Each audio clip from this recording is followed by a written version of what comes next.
So welcome to my 10th era guys. So ಬೆಳಗ್ಗೆ ಎದ್ದು ಎಲ್ಲ ರೆಡಿಯಾಗಿ ಸ್ಕೂಲಿಗೆ ಹೊರಟೆ. ಆ್ಯಂಡ್ ಸ್ಕೂಲಲ್ಲಿ ಆ್ಯಕ್ಚುಲಿ ರಿವಿಷನ್ ಸ್ಟಾರ್ಟ್ ಆಗಿದೆ ಮಿಡ್ ಟರ್ಮ್ಗೆ. ಓಕೆ ಆಗಿತ್ತು ದಿನ. ಆ್ಯಂಡ್ ಖುಷಿ ಜೊತೆ ಟೈಮ್ ಪಾಸ್ ಮಾಡೋದಂತೂ ನಾನು ಮಿಸ್ಸೇ ಮಾಡಲ್ಲ. ಒಂಥರ ಖುಷಿ ಆಗುತ್ತೆ. ಆ್ಯಂಡ್ ತುಂಬ ಕ್ಯೂಟ್ ಅನಿಸ್ತಾಳೆ. ನಾಯಿಗಳೇ ಆಗಲ್ವಾ, ನಾನಂತೂ ಪಕ್ಕಾ ಡಾಗ್ ಲವರ್. ಅಂದ್ಬಿಟ್ಟು ಬೇರೆ ಪ್ರಾಣಿಗಳನ್ನ ಹೇಟ್ ಮಾಡ್ತೀನಿ ಅಂತ ಅಲ್ಲ. ಸೊ ಅದ ನಂತರ ಸ್ನ್ಯಾಕ್ಸ್ ತಿಂದ್ವಿ. ಆ್ಯಂಡ್ ಪುಟ್ಟ ಅವರು ಕೊಟ್ಟಿಯೂರ್ಗೆ ಹೋಗ್ತಿದ್ರು. ಸೊ ಅವ್ರನ್ನ ಡ್ರಾಪ್ ಮಾಡಿ ಬಂದೆ ನಾನೇ. So happy journey ಪುಟ್ಟಾಗೆ.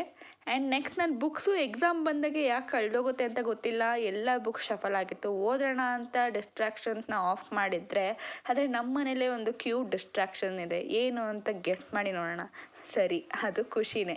ಸೊ ಖುಷಿ ಇದ್ದಿದ್ದಕ್ಕೆ ಸ್ವಲ್ಪ ಡಿಸ್ಟ್ರಾಕ್ಟ್ ಆದೆ. ಆ್ಯಂಡ್ ಅವಳನ್ನ ಆಟ ಆಡಿಸ್ಕೊಂಡು ಓದೋದು ಟೈಮ್ ಪಾಸ್ ಮಾಡಿದೆ ಜಾಸ್ತಿ, ಶಾರ್ಟಾಗಿ ಹೇಳಬೇಕು ಅಂದರೆ. ಸೊ ಅಷ್ಟೇ, ನಾಳೆ ಸಿಗುವ.